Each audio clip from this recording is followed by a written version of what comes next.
안녕하세요. 우리 기독교의 문학 세 번째 강의 우리 하도록 하겠습니다. 근대화 시작이 이제 개신교에 있었다라고 시작하면서 그 근대화 추진에 북유럽의 근대화 추진의 중심 인물이 바로 기독교 사상을 총체적으로 가르치고 개혁했던 존 칼빈이었다라는 겁니다. 근데 오늘은 이 존 칼빈의 기독교 사상, 또 존 칼빈의 영향받은 칼빈주의자들에 의해서 조금 더 구체적으로 어떻게 당대 그 북유럽, 어떻게 기독교 사상, 어떻게 말씀이 실제적으로 북유럽을 근대화시켰는가라는 것을 이번 강의에서 말씀해보도록 하겠습니다. 그래서 크게 제가 칼빈주의라고 표현한 거는요, 칼빈이 직접 한 건 아니기 때문에 칼빈의 영향을 받은 개신교 학자들이나 사상가들에 의해서 실현됐기 때문에 그런 사람들을 우리가 칼빈주의라고 그러죠. 그래서 칼빈주의 사상의 실현하고 칼빈주의와 자본주의, 칼빈주의와 민주자유정치 이념에 대해서 말씀하겠습니다. 요건 이제 들어가기 전에 우리 하나의 말씀 한 구절 찾아보면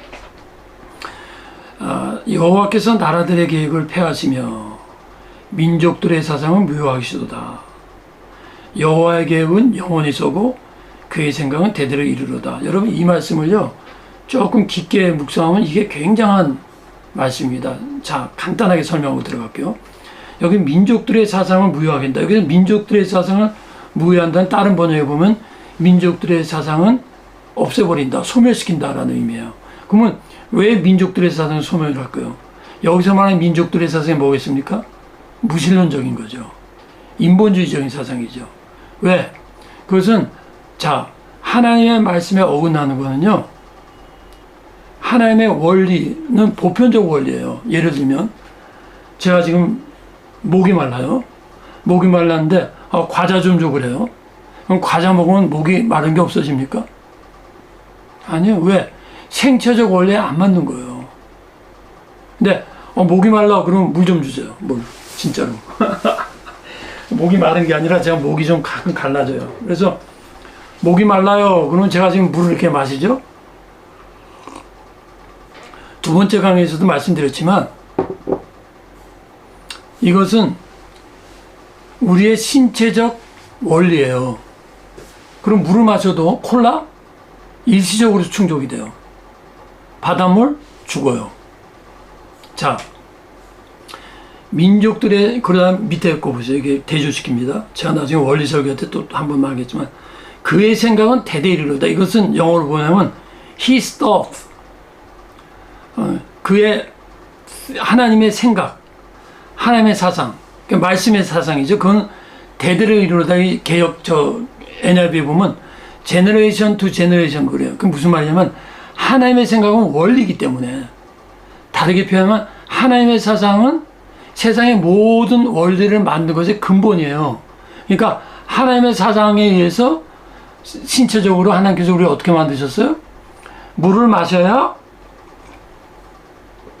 살아가게끔 하는 게 신체적 보편적 원리 그러죠.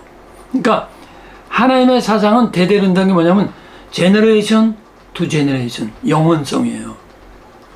절대성이에요. 보편성이에요. 그래서 하나님의 생각은 하나님의 사상이에요. 하나님의 사상은 모든 것의 근본이에요. 모든 것의 원리예요. 그래서 하나님의 생각이 뭐예요? 기독교 사상이에요. 그 기독교 사상을 전한 사람이 누구예요? 칼빈이에요. 그러니까 칼빈이 북유럽을 번영케 한 이유가 하나님의 생각대로 어플라이를 하니까 대대 이루는 거예요. 여러분, 일본이 명치유신 때문에 이제 한국보다 앞선 것이 명치유신이 뭡니까? 근대화거든요. 어떻게 시작했습니까? 이 영국 함대하고 미국 함대가 그 당시 미국, 영국 제국주의가 일본 바다 앞에 가고 문을 열라고 포를 쐈어요. 일본이 막 대항했는데 뭐 피해를 좀 어느 정도 봤죠. 그러다 미국이 가면서 그랬어요. 몇 년 전에 또 온다. 내년에 또 온다. 그러니까 일본이 굉장히 자존심이 상했어요. 근데 어떻게 했냐면 일본은요. 저 미국 애들 대포가 우리 거보다 훨씬 세네. 어떡하지? 배우자 이렇게 된 거예요. 그래가지고 그 당시 소위 말하는 엘리트들, 일본의 엘리트들을 제가 지금 숫자가 기억나 모집해갖고 미국과 유럽에 교육시켜서 보냈어요. 똑같이 미국의 함대가 와갖고 한국에 쐈을 때 대원군이 어떻게 했죠? 다 폐쇄했어요. 그때부터 일본이 한국을 앞서는 거예요. 그 뭐냐? 일본은요, 가만 그 다음에 연구해 보니까 미국은 청교도와 하나님 신학이 그들의 자유주의, 자본주의의 근거인 걸 알았어. 근데 일본은 자본주의, 민주주의 그대로 갖고 들어왔는데 그것의 근거가 자기는 기독교 국가가 아니잖아요. 그래갖고 그 자리를 대신한 게 바로 패왕이에요. 일본 천황. 그러니까 천황을 기독교 말씀 대신 올려놨지만 일본이 왜 잘 사느냐 보세요. 하나님은 안 믿어도 하나님을 믿는 국가가 실현하는 자본주의 원리와 경제 원리 그대로 갖고 들어오니까 발전하는 거예요. 이게 바로 이 말씀이에요. 하나님은 인본주의 사상이 뭐예요? 공산주의예요. 사회공산주의 지금 망하잖아요. 그리고 하나님을 사상을 대대 이룬다고 뭐냐면 하나님의 사상을 배우고 거기서 삶 속에 칼빈과 같이 교육시켜서 영역의 원리를 시키면 번영한다는 것이 오늘날 역사적으로 유럽 국가를 통해서 우리가 배우고 처음에 말했지만 오늘 세계의 근대화, 세계의 문명 기술은요 이런 면에서 보면 칼빈 때문에 다 된 거예요. 그래서 제가 처음 강의할 때 그랬죠. 근대화가 개신교에서 시작했다. 근대화 개신교가 없었으면 오늘날 문명은 안 일어난다. 그런 맥락에서 여러분 말씀드린 겁니다. 그러니까 그러면 조금 전에 시편 33의 하나님 사상의 번영, 성취 방식이 뭐냐? 하나님의 생각은 대대를 이루다. 하나님의 생각이 번영한다는 것을 그럼 어떻게 성취할 수 있느냐? 두 가지예요. 말씀의 원리의 교육. 그걸 교육과 이론과 학문을 통해서 배워야 돼요. 그게 기독교 교육이에요. 그 다음에 사실화. 그게 뭐예요? 교육뿐만 아니라 그걸 실현해야 돼요. 그러니까 북유럽 지도자들이 칼빈한테 배운 다음에 참 좋네. 혼자 갖고 있었어요? 아니요. 가서 그대로 했잖아요. 조금 아까 일본도 비기독 국가인데도 미국이 워낙에 강대국이니까 기독교적 원리를 갖다가 그대로 실현하니까 하나님 안 믿어도 그렇게 되는 거예요. 그러니까 여러분 하나님의 말씀은요. 믿느냐 안 믿느냐 신앙의 차원이 있고요. 그 원리로 받아들이냐 안 받으냐 또 다른 차원이 있는 거예요. 그러면 그걸 어떻게 하느냐 조금 용어로 표현한다면 그거예요. 하나님 말씀의 사상화 방식이 뭐냐? 하나님 말씀을 학문화해야 돼. 이게 뭐예요? 기독교 철학, 기독교 윤리, 기독교 경제. 그거 배우는 거예요. 그 말씀의 철학화. 그게 뭐냐면 무슨 우리가 철학을 전문적으로 배워가지고 뭐 철학 그게 아니라 철학이라는 것은 뭡니까? 논리예요, 논리. 생각의 논리예요. 그러니까 말씀을 논리적으로 깨닫고 논리적으로 받아들여가지고 그게 왜 필요하냐? 그래야 말씀을 갖고 논리적으로 우리가 적용할 수 있기 때문에 말씀의 내면화, 의식화, 기독교 윤리화 이런 것들이 있었는데 이것을 이제 실천한 것이 유럽인데 아브라함 카이퍼가 이런 말을 했어요. 교회가 신조를 만들어내는데 잘못한 것이 아니고 교회가 옳은 신조를 더 이상 만들지 않는다는 거예요. 왜 그럴까요? 이게 없는 거예요. 이게 없는 거예요. 그러니까 예수를 믿고 아멘, 구원, 복음, 축복 거기서 끝난 거야. 그러니까 한국에 기독교 문화는 없는 거예요. 솔직히 말하면 기독교인은 많아도 기독교 사상가가 뭐 없다고는 말하긴 뭐예요. 한국에 세계적인 목회자는 있잖아요. 한경기 목사님, 조영기 목사님, 세계적인 교회는 있잖아요. 그것도 대단한 겁니다. 그것도 축복입니다. 그런데 그것이 문화가 되려면 복음이 선포가 되고 영혼의 구원이 되고 그것이 의식에 들어오고 의식이 내면화가 되고 내면화가 적용될 때 기독교 문화가 나오는 거거든요. 근데 이런 작업이 없으면 기독교 문화는 없는 거예요. 기독교 문화가 없으면 세상은 변화시키지 못하는 거예요. 그러니까 아브라함 카이퍼가 말한 게 중요한 거죠. 교회가 옳은 신조를 더 이상 만들지 않는 거예요. 왜 안 만드냐면 못 만드는 거지. 왜 못 만드냐? 한 번만 더 강조할게요. 이걸 안 한 거지. 이걸 왜 안 했을까요? 이걸 모른 거예요. 복음에 대한 이해가 너무나 피상적이었어요. 복음에 대한 이해가 너무나 교리적인 차원에 끝났어요. 너무 원론적인 데 끝났어. 예수 믿고 구원받고 축복받자는 너무나 기초적인 데서 끝났어. 그래서 말씀의 사상화가 이 정치적 영역, 이 말씀이 사상화가 됐을 때 교육이 이루어지고 그때 이게 일어나는 거예요. 이게 일어나는 거예요. 근데 말씀드렸지만 일본은 이게 없었거든요. 이게 없었는데도 말씀드린 대로 미국의 제도를 그대로 요거 그대로 갖고 드는 거 그대로.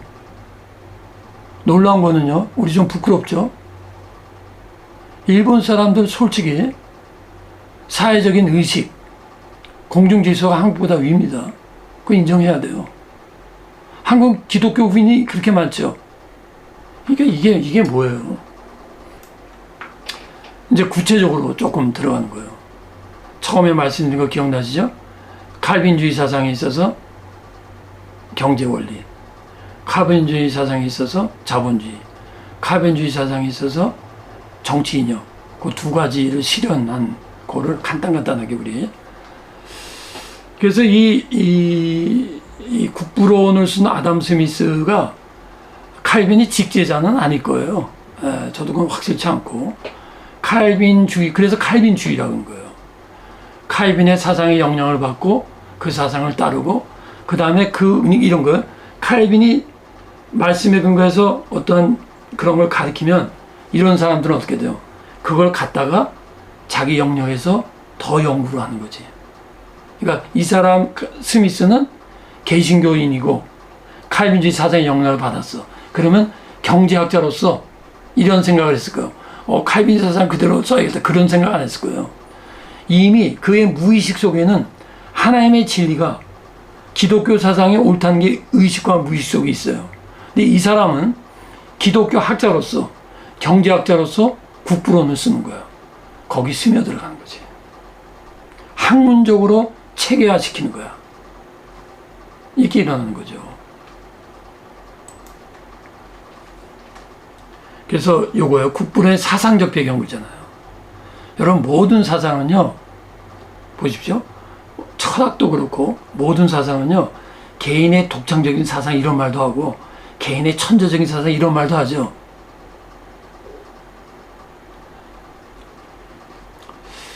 이럴 때 그 학자 이름 갑자기 생각이 안 나는데 그 유명한 학자.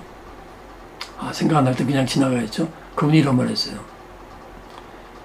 개인의 사상은 사회적 사상의 산물이다. 무슨 말이냐? 철학이나 모든 사상적에는요, 두 가지가 있어요. 그 사상이 일어나는 배경이 있는 거예요. 사상을 만들게 하건 문화가 있는 거예요. 위기시대에 위인이 나온다고 그러잖아요. 그렇죠. 여러분, 유관순, 독립운동을 했던 유관순, 또 독립운동가들 나이들이 다 20대도 안 된 초반이에요. 왜? 위기의 시대에는 그런 인물이 나오는 거예요. 그 위기라는 문화 사상적 배경 속에서 이런 사상들이 나오는 거지. 근데다가 어떤 천재적으로 뛰어난 기독교 학자들이 이런 것들이 나오는 거예요. 그래서 스코틀랜드의 개신교 배경이 있었어요. 말씀드린 칼빈의 청교도 사상 배경이 있었어요. 그 막스 베가가 그 말했어요.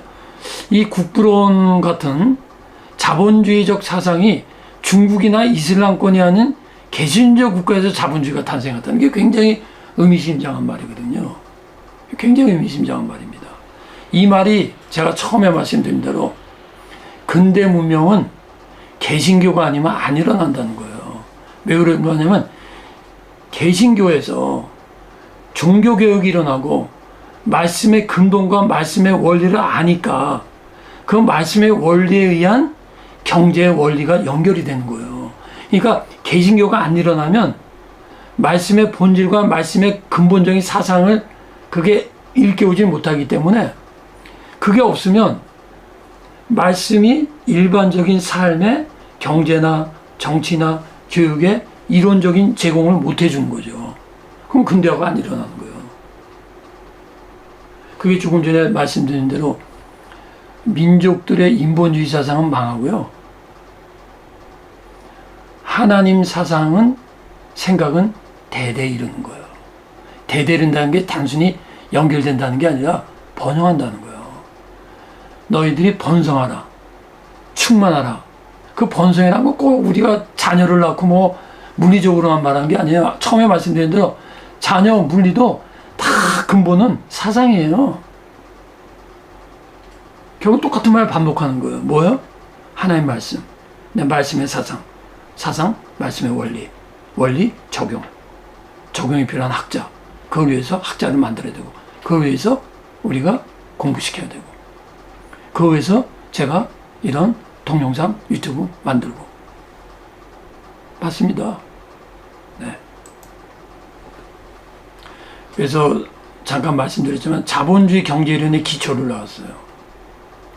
그러니까 국부론에서 자본주의가 이거다 이렇게 막 구체적으로 말했다기보다는 자본주의 이론의 통찰력을 제시했다. 그걸 읽으면서 자본주의가 탄생케 하는 사상적 서포트를 해줬다. 그 얘기예요. 엄밀히 말하면. 그 다음에 공산주의는 뭐냐?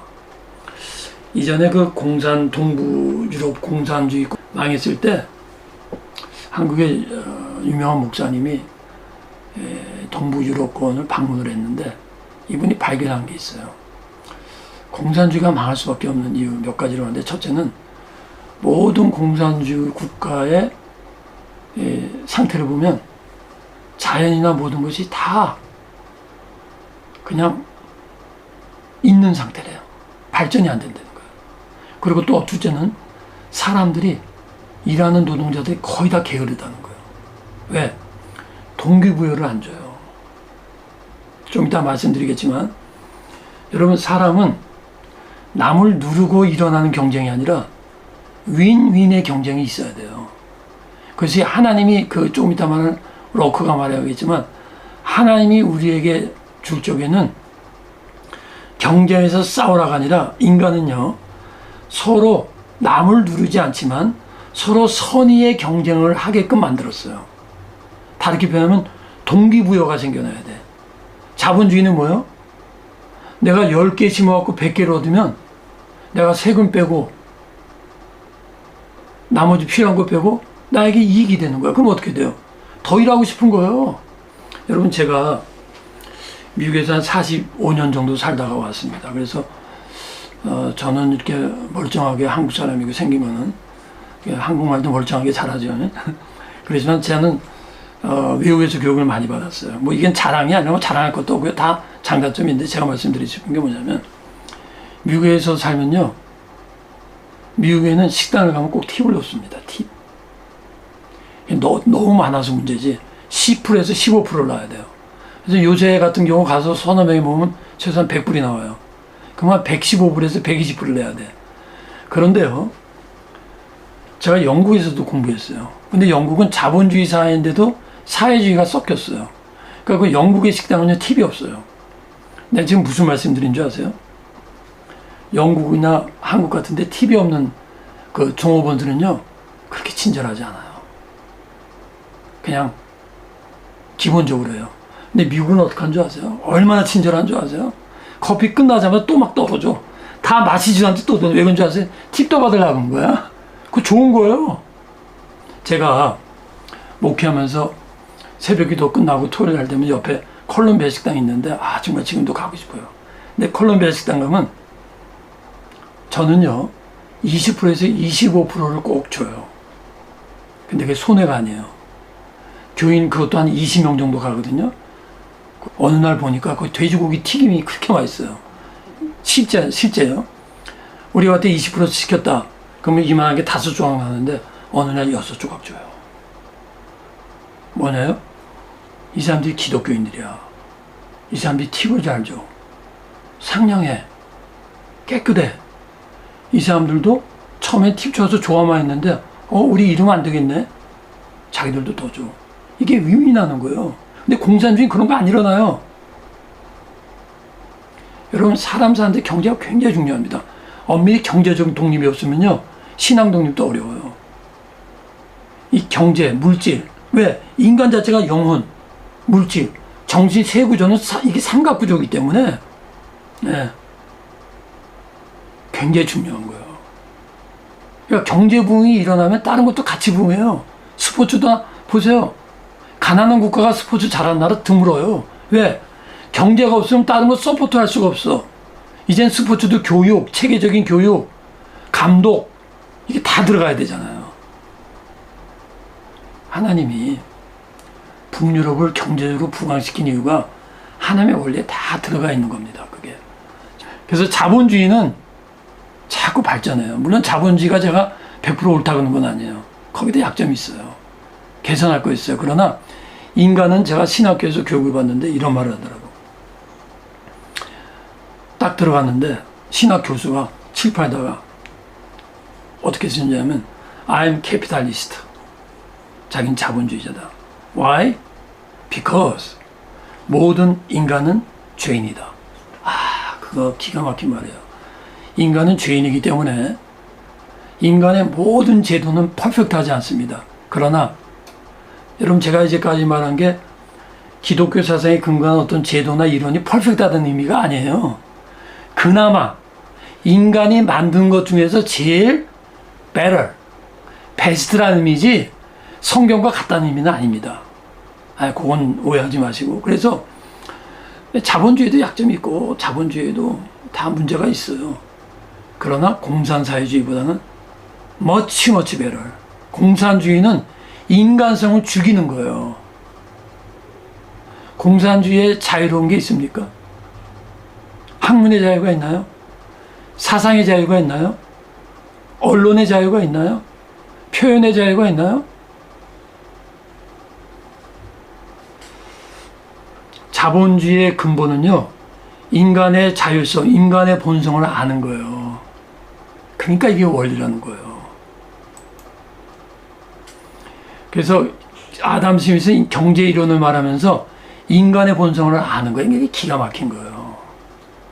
여러분, 비기독교 국가의 경제학자들은요, 인간의 본성과 신적인 연결이 없어요. 왜? 신적인 걸 모르는데 어떻게 인간의 본성을 찾아내요? 그러니까 벌써부터 처음부터 스타트가 다른 거예요. 체제가 다른 거예요. 스미스는 인간의 본성에 자율적이 있다는 걸 아는 거예요. 이게 조금 이따 러커한테도 영향을 받아요. 그러니까 서로 다 시너지 효과가 있어요. 그러니까 기독교 국가가 나오면서 기독교 사상가들이 나오면요, 경제학자, 사회학자, 심리학자 이런 사람들이 시너지 효과를 갖고 서로 주고받는 상호보완적 기능이 일어나요. 그래서 아담 스미스는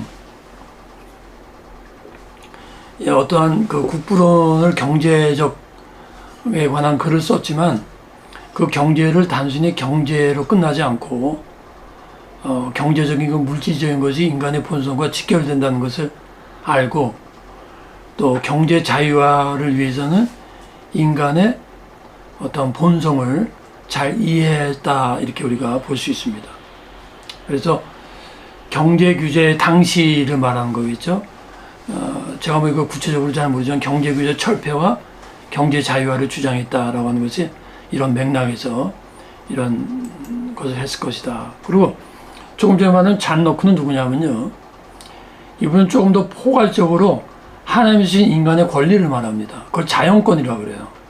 근데 그 자연권은 믿지 않는 사람들은 그냥 인간의 본성, 뭐 인간의 뭐 말 그대로 그냥 뭐 자연적인 인간의 어떤 뭐 문화, 생각 이런 데서 나왔는데, 이 잔 너크도 기독교 그 당시 저기이기 때문에 인간의 자연권을 신성한 거로 본 거예요.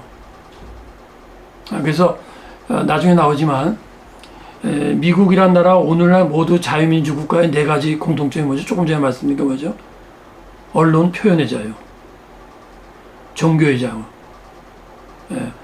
압박으로부터의 자유, 그 다음에 또 하나 있는데 까먹었는데 좀 이따 말씀드릴게요. 그래서 그것을 말한 그런 4가지 자유의 근본이 바로 럭크의 인간의 자연권 사상에서 온 거예요. 다 거기서 오는 거예요. 그러니까 자연권의 핵심이 뭐냐면 전학하면 인간에게 자연권인데 그 자연권은 자연의 권리라는 거예요. 그 자연권은 자연적으로 온 게 아니고 하나님이 주신 건데 그게 구체적으로 자유와 생명과 재산이라는 거예요. 그러니까 아담 스미스가 소유권을 구체화시켰었던 것은 바로 로크의 자연권, 재산권에 대한 사상을 영향을 받았다 이렇게 볼 수 있겠죠. 뭐 서로 뭐 어떻게인지 잘 모르지만 그래서 이것이 시장에서의 자유로운 경제활동의 사회 번영을 이끄는 어떤 기초를 놓은 거죠. 그러니까 이런 것들을 아니까 그러니까 보세요. 우리 그냥 쉬운 말로 장사하는 거. 자, 누가 비즈니스 하려고 그러죠? 그럼 어떡하죠? 알아보잖아요. 어떻게 하면 잘하는 건지. 그걸 조금 학문적인 용어로 말하면 뭐냐면 경제 원리를 알아보겠다. 경제 성공, 사업 성공의 원리를 알아보겠다. 그럼 어떻게 하느냐? 경험한 자가 가서 배우는 거죠. 그 경험한 자는 처음에 배우지 못하면 자기 노하우가 있었겠지. 노하우를 통해서 자기 어떤 경제 철학이 생기는 거죠. 네. 그래서 서구 자본주의가 이렇게 세 단계로 또 변화를 겪습니다. 처음 시작한 16, 18세기에는 무역 중심이에요. 아주 소박한. 그 다음에 산업 자본주의 18세기, 20세기. 산업혁명 이때도 굉장히 어려웠죠. 아까 제가 2부 강의 때 그 리빙스톤 얘기를 했지만 제가 리빙스톤 상가를 가보니까는요. 와. 제 요방보다 조금 커요. 근데 그때 8명의 식구가 있었어요. 리빙스톤이. 그런데 오늘날 2층 침대가 그때도 있었더라고요. 2층 침대가 이렇게 있는데 그게 제일 커요. 거기 밑에 부부가 자는 거보다 뭐 위에 부부가 자든지 하고 밑에 자녀들이 2-3명 자고 옆에 조그만 침대 또 하나 있고 그 다음에 부엌이 다른 게 아니에요. 벽에다가 벽난로 있죠. 벽난로 있고 그 옆에 책상 하나 있고 그릇 있고 그게 전부예요. 그 말을 하려고 하는 게 아니라 산업혁명 초기 제가 지금 무슨 말씀인지 잘 들어보세요. 산업혁명이 계몽주의에 의해서 이제 함께 일어나면서 계몽주의가 근대화의 활성화의 핵심인데 근대화의 기초가 기독교인데 어떤 모순이 일어나는 걸 보여주는 거예요. 초기에는 산업혁명 초기에는요. 리빙스톤이 방직공장인데 자기 집 옆에 있어요. 방직공장인데 제가 가봤어요. 방직공장에서 하루에 14시간 일했어요. 12시간 했어요. 14시간. 근데 그때 리빙스톤의 나이가 14살이었어요. 착취예요. 착취. 여러분 박정희 대통령이 70년대 민주주의 하면서 반공산 운동하고 경제 활성화했죠. 그때 어떤 문제점이 일어났습니까? 평화시장 문제 일어났죠. 평화시장 일어나면서 그 유명한 학생 외치면서 스스로 기름 붓고 죽었잖아요. 이걸 뭘 말하냐 하면 저는 절대로 박정희 대통령이 그게 잘했다는 거 말하는 것도 아니고 무슨 말씀이냐면 모든 제도에는 단계가 있습니다. 오해하지 마십시오. 박정희 대통령 시대의 경제적인 부흥에 의해서 일어난 부작용은 어느 시대나 누가 했든지 그 부작용은 나오는 거예요. 이것은 그렇다고 해서 부작용이 있다고 해서 부작용이 일어난 것을 합리화시키자 뜻이 아니에요. 이것이 인간의 한계라는 거예요. 무슨 얘기냐? 리빙스톤이 영국 산업혁명이 일어날 때, 자, 제가 에딘버러에서 공부하면서 에딘버러가 옛날 도시입니다. 거기에 세멘트 이렇게 돌집이 많은데요. 검은 게 굉장히 많아요. 나는 처음에 검은 칠을 한 줄 알았어요. 아니에요. 산업혁명 때 하도 석탄을 떼니까. 그러니까 자 보세요, 여러분. 산업혁명에 석탄 없이 오늘날 전기가 나옵니까? 전기 없이 원자가 나옵니까? 그러면 석탄은 나무보다 낫죠. 그러면 나무는 산에 나무가 없어지죠. 결국 석탄이니까 사람들이 다 좋아해. 근데 석탄 때문에 공기가 나빠지죠. 부작용이에요. 그러니까 산업혁명의 상품과 노동의 출생에 의한 거기에도 한계가 있는 거예요. 그러다가 금융지배 자본주의가 오는 거예요. 이 금융지배 자본주의는 20세기, 21세기에 나오면서 금융이 센 선진국가들이 만들어낸 자기들 중심의 제도예요. 그럼 여기의 장점은 뭐냐? 그냥 막 어떻게 표현을 해야 되나? 좋은 점은 뭐야? 한국이 98년도에 뭐가 일어났죠? IMF 터졌죠. 그게 다 구조적으로 보면, 전 경제는 잘 모르지만 구조적으로 보면 한국의 잘못도 있지만 세계를 지배한 금융 지배의 영향력도 있는 거야. 그래갖고 그 금융시장에서 또 IMF에서 도와주잖아요. 근데 그냥 엄밀히 말하면요, 약 주고 병 주고 다 하는 거예요. 예. 그게 인간 제도의 한계예요. 그럼에도 불구하고 자본주의가 공산주의보다 낫다는 거지. 제가 왜 이 말씀드리냐면, 자본주의 약점만 말해도 안 되고 자본주의 장점만 말해도 안 돼요. 하나의 말씀을 제도화했을 때 인간이 가진 구조적인 데서 어쩔 수 없는 부작용을 우리가 알자. 합리화시킬 필요도 없고 정당화시킬 필요도 없다. It's a fact. 그래서 종교개혁 이후에 인류 경제 성장 발전을 보면요, 이거는 제가 어느 함재공 교수님인가 강의 때 제가 들은 겁니다. 그분이 이 말할 때 제가 깜짝 놀랐는데요. 그래서 찾아보니까 진짜더라고. 인류 경제 역사 기원전 1세기부터 16세기까지 1500년 동안 세계 경쟁률이 0%였대요. 그건 뭐냐면 그때까지 1500, 600년도까지 기독교가 중재에 있었지만 경제 발전 못 이루었다는 거예요. 그러니까 근대가 경제부터 다 일으킨 거예요. 다 일으킨 거예요. 그리고 한국도 1970년도 이후에 경제가 쑥 올라가잖아요. 그 이유가 뭡니까? 한국은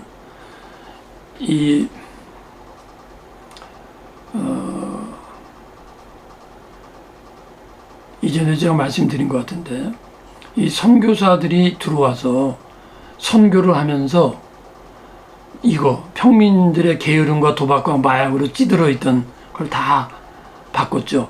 여러분, 한글이 언제, 제가 지난번에도 말한 건데, 세종대왕이 언제 한글을 만들었죠? 한 500년쯤 됐어요, 대략. 근데 그 이후에는요, 한글을 만들었어도 그 당시 소위 말하는 평민들은 글을 몰랐고, 소위 말하는 선비들은 다 한자 문화였어요. 그러다가 선교사들이 들어왔을 때 성경을 번역해야 하다 보니까 이게 한자밖에 없어. 그래서 성경 번역하기 위해서 영어를 갖다가 한글로 번역하면서 한글이 활성화된 게 불과 130, 40년 전밖에 안 된다는 사실이에요. 그래서 그 선교사들이 한국 사회에 공헌한 것은 복음뿐만 아니라 복음에 의해서 이런 의식, 노동의식, 윤리관, 부지런한 삶, 나태 이런 것들을 다 바꿨다, 이렇게 볼 수 있어요. 그래서 중국 정제승려도 지난번에 말씀드린 대로 클린턴 대통령이 세계 경제 무역에 있어서 중국에 그 허락을 해가지고 중국 경제를 제재를 풀어줬어요. 그리고 경제가 굉장히 성장했죠. 그래서 지난번에도 말씀드렸지만 중국의 6억 국민의 빈곤은요, 공산주의가 만들었어요. 해결한 게 아니라. 근데 중국이 보세요. 스스로 모순된다 그랬죠. 칼막스 경제이론이 어떻게 생겼습니까? 프로텔리아. 그 당시 자본주의 계급을 무너뜨려서 생긴 건데, 아이러닉한 건 뭐냐면 자본주의 경제시장을 다시 갖고 들어온 거예요. 웃기는 얘기잖아요. 말이 안 되잖아요. 왜? 공산주의도 이제까지 설명도 해봤지 않습니까? 안 되는 거예요. 여러분, 스탈린이 처음에 소련 공산화 만들면서 며칠에 한 번 쉬게 한 줄 아십니까, 혹시? 아세요? 에? 열흘. 어떻게 알아요? 그런데 해보니까 능률이 안 올라. 그래갖고 다시 7일로 바꿨다는 얘기가 있습니다. 하여간에 뭐 이런 것들이 결국은 다 하나님께서 7일 하루 쉬라는 의미도 그런 의미에서 다 이유가 있는 거죠. 그래서 비슷한 얘기입니다. 불교, 힌두교 정신세계를 추구하는 것이 특징이에요. 불교, 힌두교는. 근데 불교 국가는 거의 가난합니다. 근데 유교는요, 상호관계를 추구하고 사회 질서를 하다 보니까 비교적 경제적으로 여유가 있고요. 기독교는요, 세계적으로 풍화합니다. 근데 기독교도 엄밀히 말하면 기독교라기보다는 개신교입니다. 왜냐하면 기독교도 남미 보세요. 가난합니다. 대체로. 예. 여기서 끊도록 하겠습니다. 예. 감사합니다.